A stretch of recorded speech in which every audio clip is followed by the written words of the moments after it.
बिस्मिल्लाहिर्रहमानिर्रहीम। अस्सलाम वालेकुम। हार्वर्ड अकैडमी वालों ਤੁਹਾਨੂੰ ਖੁਸ਼ ਆਮਦੀਦ ਕਹਿੰਦੇ ਆ। ਅਸੀਂ ਪੰਜਾਬੀ ਪੜ੍ਹ ਰਹੇ ਸੀ CSS ਦਾ ਸਬਜੈਕਟ ਔਰ ਇਸ ਦਾ ਜਿਹੜਾ ਟੌਪਿਕ ਅਸੀਂ ਸਟਾਰਟ ਕੀਤਾ ਸੀ ਅੱਜ ਚੌਥੇ ਮਜ਼ਮੂਨ 'ਤੇ ਅਸੀਂ ਗੱਲ ਕਰਨੀ ਮੁਹੰਮਦ ਆਸਿਫ ਖਾਨ ਦਾ ਜਿਹੜਾ ਜਿਤਨੀ ਵੀ ਉਹਨਾਂ ਆਪਣਾ ਪੰਜਾਬੀ 'ਤੇ ਕੰਮ ਕੀਤਾ ਉਸ ਦਾ ਅਸੀਂ ਨਿਖੇੜਾ ਵੀ ਕੀਤਾ, ਉਸ ਦੇ ਅਸੀਂ ਤਹਿਕੀਕੀ ਜਾਇਜ਼ਾ ਵੀ ਲਿਆ। ਪੰਜਾਬੀ ਬੋਲੀ ਦੇ ਪਿਛੋਕੜ 'ਤੇ ਅਸੀਂ ਕਾਫੀ ਲੰਬੀ ਚੌੜੀ ਗੱਲ ਕੀਤੀ। ਅੱਜ ਅਸੀਂ ਜਿਹੜਾ ਇਸ ਦਾ ਆਖਰੀ ਮਜ਼ਮੂਨ ਹੈ ਜਿਹੜੇ ਦਾ ਮਤਨ ਹੈ ਪੰਜਾਬੀ ਜ਼ੁਬਾਨ के अज्जाए तरकीबी यानी पंजाबी ज़बान के अज्जाए तरकीबी के किस तरीके नाल ज़बान बनी, इन किहड़ी ज़बान के अल्फाज शामिल होए। तो फिर पूरे इस टॉपिक का कंकलूड किया गया कि मुहम्मद आसिफ खान के जिहड़े कम किया है तहकीकी मकाला उन्हें लिखा है या उन्होंने जी ये कम किया है उन्हें कितना सुचज्जा किया है, कितना उन्हें वेरवा किया है बाकी ज़ुबानों नाल, और बाकी उन्हें पंजाबी नूं गैर आरियाई ज़ुबान साबित करने वास्ते कितनी लॉजिक दिते ने, कितने उन्होंने तहकीक दीयां गल्लां दित्तियां ने। इहदे ते असीं गल करनी है। ये किताब विच शामिल आखिरी मजमून है जिहड़ा उर्दू जुबान विच है ते रोज़नामा अमरोज़ विच 1959 नूं छपिया सी। ये याद तुसीं रखना कि रोज़नामा अमरोज़ दे विच 1959 नूं ये छपिया सी पंजाबी जुबान दे अज्जाए तरकीबी दा। इस मजमून विच उन्हां ने पंजाबी जुबान उत्ते दूजियां जुबानां मसलन मिंडारी, दरावड़ी, बरावली, पाली, संस्कृत, पश्तो ते हिंदी वगैरह के असरात का जायज़ा लिया तो वह अल्फाज दे दसे ने जो इन्हां जुबानां तो पंजाबी विच दाखिल होए ने, यानी कि वो जुबानां जिहड़ियां नाल पंजाब दे रहण वाले वासियां ने इन्हां लोगों नाल लैण देण दी वजह तो या विच इकट्ठे एक जगह ते साझ रखण नाल या मिल जुल के रहण दी वजह तो उन्हां अल्फाज ने सरायत कर लिया पंजाबी जुबान दे विच। उन्हां अल्फाज दा उन्होंने निखेड़ा भी किया। उन्होंने मिसालां लई मिंडारी, दरावड़ी, संस्कृत, पाली, बरावी, पैलवी ते पश्तो दे अल्फाज दी दस्से ने जिहड़े पंजाबी विच अज भी मुस्तामिल हैं, यानी कि जिहड़े इस्तेमाल हो रहे हैं अज भी पंजाबी बोलण वाले उन्हां अल्फाज नूं इस्तेमाल करते हैं। अरबी, फारसी ते अंग्रेज़ी मिसालां उन्होंने नहीं दित्तियां क्यों जे इन्हां जुबानां दे दस्से या इन्हां जुबानां दे लफज असीं अपनी जुबान पंजाबी विचों बआसानी पहचान सकने हाँ, क्योंकि असीं पंजाबी दे विच अंग्रेज़ी ते अरबी के अल्फाज जिहड़े ने खुद भी पहचान सकते हैं। इस वजह तो उन्होंने इन्हां अल्फाज का नखेड़ा या निचोड़ अलग तो नहीं किया। तो जे अगर असीं मुहम्मद आसिफ खान की किताब की फनी खूबियां की गल करिए कि इस किताब नूं अहमियत क्यों दी जानी चाहिए है या इसका रुतबा क्यों आला है, तो उनके कुछ वजूहात हैं, बड़ी लॉजिकल हैं, बड़ियां ठोस हैं, जिहड़ा हर वक्त का आलिम या जिहड़ा रिसर्च करने वाला बंदा है उसनूं मनणियां पैणगियां गल्लां। किताबां दीयां फनी खूबियां का असीं हुण जायज़ा लैंदे हां। मुहम्मद आसिफ खान पंजाबी जुबान ते अदब नाल हदों वध प्यार करते सन। उन्हें अपनी सारी हयाती जुबानों अदब की सेवा में गुजार दी। कि जुबान पंजाबी, क्योंकि उन्होंने जुबानी इसे पंजाबी दे विच लिखत है, सारी उन्होंने लिखात इस जुबान दे विच मिलती, तो इस वजह तो असीं इस जुबान के नाल ही उन्होंने खिदमात नूं याद रखते हैं। तो पंजाबी जुबान ते अदब विच सुचज्जे ढंग का तहकीकी काम करके इनू इहदा मकाम, मरतबा, तशख्खुस ते पहचान दवा गए। यानी कि इस जबान दे विच जिहड़ा तहकीकी काम आई उस सुचज्जे तरीके नाल, बेहतरीन तरीके नाल एक उन्होंने एक ढंग से लैके आए, एक डगर से लैके आए, उस दे पारों उन्होंने हाले तक याद रखा जाता है। तो उन्होंने काम के निखेड़े नाल पंजाबी जुबान में एक नवी जिंदगी मिल गई। उन्होंने किताब पंजाबी बोली का पिछोकड़ दीयां कुछ खूबियां खासियतां दर्ज झैल ने। सारियां तो पहला किताब राहीं ये साबित किया गया है कि पंजाब विच बाहरों आईयां हमला आवर कौमां की आमद तो पहला इस धरती का तहजीब व तमदन अपने उरूज उत्ते सी।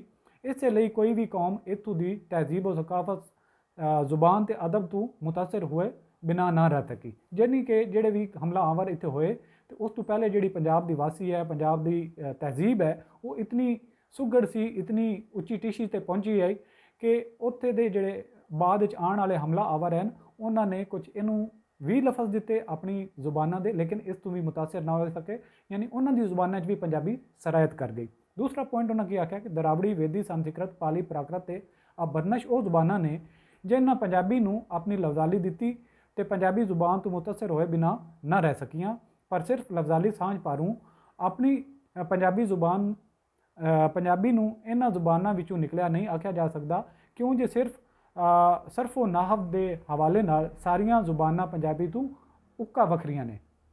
यानी कि दरावड़ी, वेदी, संस्कृत की गल की तो उन्होंने पंजाबी नूं अगर अल्फाज दिते, वोकैबलरी दी तो उन्हें पंजाबी तो लई भी है। लेकिन अगर असी फिर इसे हवाले नाल सर्फ और नाहव ते असी गल करिए तो जुबाना आपस में अल्फाज एक दूए कोलों लैंदियां देंदियां रहंदियां, लिहाजा सर्फ का कोई ਲਿੰਕ ਜੋੜ ਦੇਣਾ ਕਿ ਅਲਫਾਜ਼ ਉਸ ਜ਼ਬਾਨ ਦੇ ਇਸ ਦੇ ਵਿੱਚ ਇਸਤੇਮਾਲ ਹੋਏ ਤੇ ਉਹਨਾਂ ਦੀ ਜ਼ੁਬਾਨਾਂ ਵਜੂਦ ਵਿੱਚ ਆਈਆਂ, ਇਹ ਲੌਜੀਕਲ ਨਹੀਂ ਹਨ। ਨਾਹਵ ਦੇ ਉਸੂਲਾਂ ਤੇ ਅਸੀਂ ਜਿਸ ਟਾਈਮ ਗੱਲ ਕਰਦੇ ਹਾਂ ਤੇ ਗ੍ਰਾਮਰ ਦੇ ਆਉਂਦੇ ਹਾਂ ਤੇ ਪੰਜਾਬੀ ਜ਼ੁਬਾਨ ਇਹਨਾਂ ਜਿਤਨੀਆਂ ਵੀ ਹਨ ਦਰਾਵੜੀ, ਵੇਦੀ, ਸੰਸਕ੍ਰਿਤ ਤੇ ਇਹਨਾਂ ਜ਼ਬਾਨਾਂ ਤੋਂ ਬਿਲਕੁਲ ਮੁਖਤਲਿਫ ਹੈ। ਤੇ ਇਸ ਵਜ੍ਹਾ ਤੁਸੀਂ ਇਹ ਖੁੱਲ੍ਹ ਕੇ ਕਹਿ ਸਕਦੇ ਹਾਂ ਵਿਦ ਲੌਜਿਕ, ਵਿਦ ਪ੍ਰੂਫ, ਹਕੀਕਤ ਦੇ ਨਾਲ ਤੇ ਜਿਹੜੀਆਂ ਉਹਨਾਂ ਨੇ ਸੁਚੱਜੀਆਂ ਗੱਲਾਂ ਕੀਤੀਆਂ ਨੇ ਤੇ ਉਹਨਾਂ ਦੇ ਪਾਰੋਂ ਅਸੀਂ ਕਹਿ ਸਕਦੇ ਹਾਂ ਕਿ ਪੰਜਾਬੀ ਜ਼ੁਬਾਨ ਉਹਨਾਂ ਜ਼ੁਬਾਨਾਂ ਤੋਂ ਬਿਲਕੁਲ ਅਲੱਗ ਥਲੱਗ ਜ਼ੁਬਾਨ ਹੈ। ਇਸ ਤੋਂ ਬਾਅਦ ਉਹਨਾਂ ਨੇ ਕੀ ਕਿਹਾ, ਕਿਤਾਬ ਵਿੱਚ ਵਰਤੇ ਗਏ ਹਿੰਦੀ, ਸੰਸਕ੍ਰਿਤ, ਅੰਗਰੇਜ਼ੀ ਤੇ ਹੋਰ ਜ਼ੁਬਾਨਾਂ ਦੇ ਹਵਾਲੇ ਹਰ ਤਰ੍ਹਾਂ ਮੁਤਬਰ, ਮੁਸਤਨਦ ਤੇ ਵਾਜ਼ੇ ਨੇ, ਜਿਨ੍ਹਾਂ ਪਾਰੋਂ ਮੁਹੰਮਦ ਆਸਿਫ ਖਾਨ ਦੀ ਤਹਿਕੀਕ ਨੂੰ ਸਨਦ ਦਾ ਦਰਜਾ ਮਿਲ ਜਾਂਦਾ ਹੈ। ਯਾਨੀ ਕਿ ਜਿਹੜੇ ਉਹਨੇ ਬਾਕੀ ਜ਼ੁਬਾਨਾਂ ਦੇ ਵਿੱਚ ਤਹਿਕੀਕ ਦੇ ਤਰੀਕੇਕਾਰ ਹਨ ਉਹ ਇਹਦੇ ਵਿੱਚ ਅਪਲਾਈ ਕਰਦੇ ਗੱਲਾਂ ਨੂੰ ਸਾਬਿਤ ਕੀਤਾ, ਉਹਨਾਂ ਜ਼ੁਬਾਨਾਂ ਤੋਂ ਵੀ ਸਹਾਰਾ ਲਿਆ ਤੇ ਇੱਕ ਸਿਰਫ ਤਹਿਕੀਕ ਜਾਂ ਤਹਿਕੀਕ ਤੋਂ ਬਗੈਰ ਤਾਰੀਖੀ ਕੰਮ ਨਹੀਂ ਕੀਤਾ ਬਲਕਿ ਤਾਰੀਖੀ ਪਹਿਲੂ ਵੀ ਦੱਸੇ, ਜ਼ੁਬਾਨਾਂ ਦੇ ਨਾਲ ਤਾਲੁਕ ਜੋੜ ਕੇ ਦੱਸਿਆ। ਅਗਲਾ ਪੁਆਇੰਟ ਇਹ ਆਉਂਦਾ ਕਿ ਪੰਜਾਬੀ ਜ਼ੁਬਾਨ ਦੀ ਕਦਾਮਤ ਨੂੰ ਸਾਬਿਤ ਕਰਨ ਲਈ, ਕਦਾਮਤ ਦਾ ਮਤਲਬ ਹੈ ਪੁਰਾਣਾਪਨ ਯਾਨੀ ਕਿ ਉਸ ਦੀ ਹਿਸਟਰੀ ਕਰਨ ਲਈ ਉਹਨਾਂ ਨੇ ਪੁਰਾਣੇ ਨਜ਼ਰੀਆਤ ਨੂੰ ਜੁਟਲਾ ਕੇ ਨਵੀਂ ਮੰਤਕੀ ਦਲਾਇਲ ਦਿੱਤੇ ਨੇ, ਜਿਨ੍ਹਾਂ ਨੂੰ ਮੰਨਣ ਲਈ ਕੋਈ ਉਜ਼ਰ ਬਾਕੀ ਨਹੀਂ ਰਹਿੰਦਾ।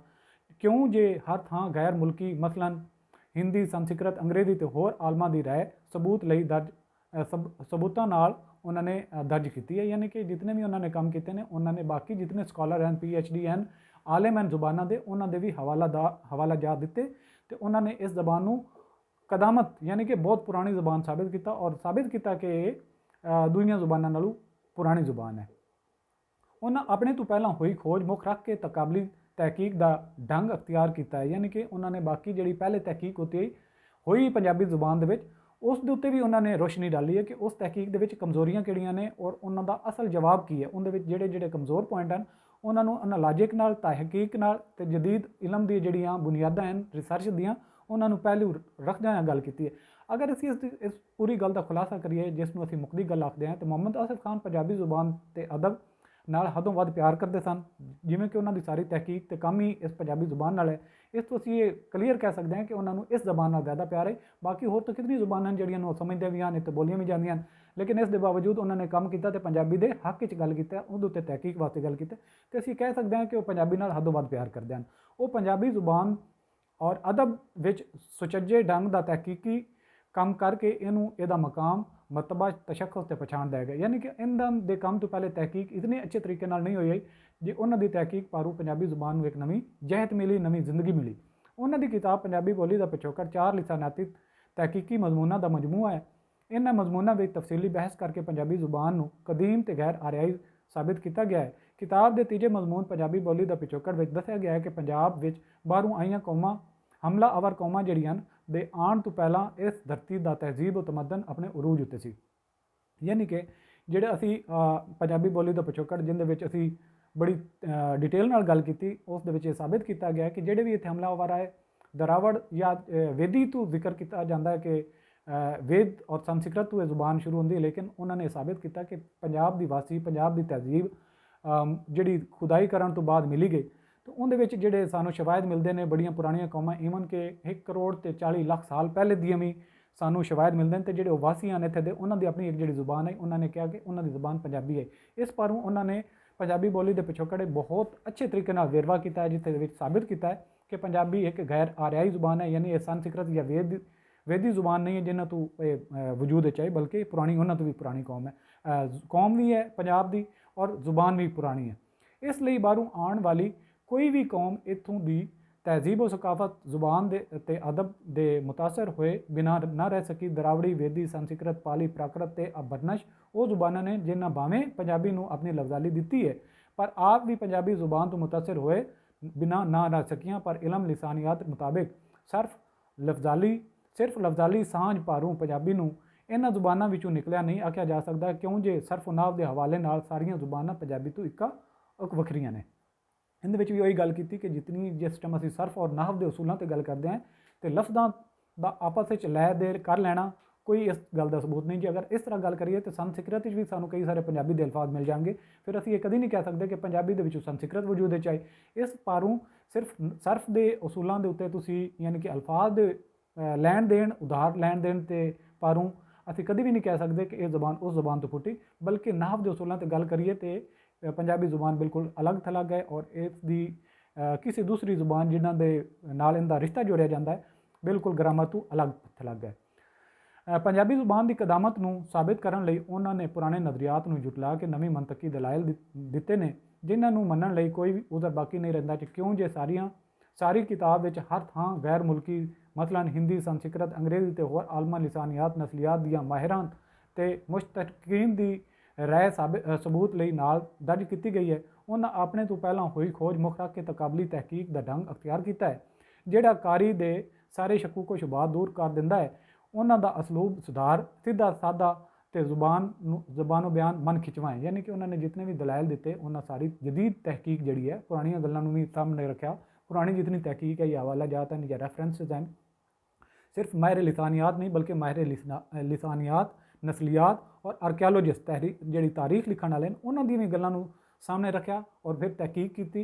फिर जी गल सही है, उसूल दी है, बुनियाद परस्त है, जिंद विच सच और हक सामने आंदा है, और जिहड़ा पढ़न वाले दे मन खिचवा है यानी उन्होंने अपने नाल अट्रैक्ट करदा, उस पढ़न वाला समझदा कि हाँ इस बंदे की गल जी की गई है ये ज़्यादा सच्ची है। उन्होंने इस लिखत पारों इन्हों का बेहतरीन जो उसलूब तो तरीका है तहकीक का उसके पारों उन्होंने जुबान पंजाबी नूं जिहड़ी आरियाई जुबान है उस तों अलग साबित कर दिता है। साडा इत्थे अज दा ये सबक भी तो उनवान भी खत्म होंदा है, तो इंशाअल्लाह अगे चल के दूसरा टॉपिक असीं शुरू करांगे। तब तक सानूं इजाज़त दो, खुदा दे हवाले।